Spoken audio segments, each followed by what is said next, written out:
Welcome to Plan9Crunch. I'm Doug Gibson, and we're doing a Plan9Crunch read, and we're reading again from Edgar Allan Poe. And the poem is called The Bells. And I'm going to read 3 stanzas. And although it's not really a Christmas poem, it says the bells, so we'll just say it's kind of a Christmas poem, at least what I'm going to read. So, here we go. The bells. Hear the sledges with the bells, silver bells. What a world of merriment their melody foretells. How they tinkle, tinkle, tinkle in the icy air of night, while the stars that oversprinkle all the heavens seem to twinkle with a crystalline delight, sorting time, time, time in a sort of runic rhyme to the tintinnabulation that so musically wails from the bells, bells, bells, bells, bells, bells, from the jingling and tinkling of the bells. Hear the mellow wedding bells, golden bells.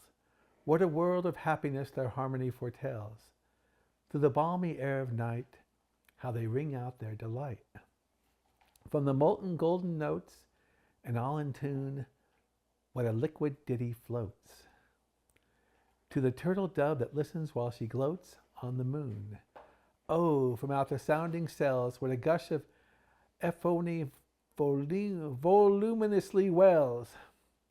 How it swells, how it dwells. Oh, on the future how it tells of the rapture that impels to the swinging and the ringing of the bells, bells, bells, of the bells, bells, bells, bells, bells, bells, bells, to the rhyming and chiming of the bells. How the loud aludum bells, brazen bells, what a tale of terror now their turbulency tells. In the startled ear of night, how they scream out their affright, too much horrified to speak. They can only shriek, shriek, out of tune, in a clamorous appealing to the mercy of the fire, in a mad expostulation with a deaf and frantic fire, leaping higher, higher, higher with a desperate desire, and a resolute endeavor. Now to sit or never.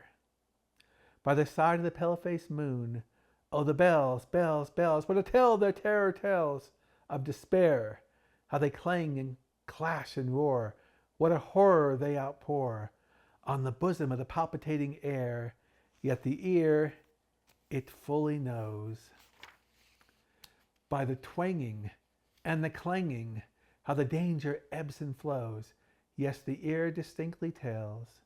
In the jangling and the wrangling, how the danger sinks and swells, by the sinking or the swelling and the anger of the bells, of the bells, of the bells, bells, bells, bells, bells, bells, bells, and the clamor and the clangor of the bells.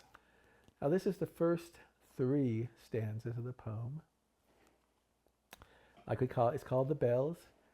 Edgar Allan Poe wrote a lot of famous literature that people know about, and besides reading his wonderful stories, there's been many, many movies on some of his works. He died rather young and had kind of a tragic life. But he probably is the greatest writer, I believe, of dread and horror and despair, because he kind of lived that kind of stuff in his life too. And you can get his work anywhere on the internet. This is a nice little book, Edgar Allan Poe's The Raven and other poems, which is pretty inexpensive at Barnes & Noble, but you can get them anywhere, like I said. So we hope you enjoyed this particular portion of The Bells. Read the whole poem. You can see how it started with sort of an optimism, and then went down, down, down, more ominously, right? And it's fun to read the rest of it too.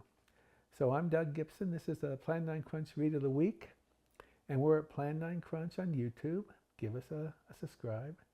We're on TikTok, and we're Plan9Crunch podcast and blog on Facebook. And we have a blog, a conventional blog called Plan9Crunch.com. So thank you very much, and that's a wrap.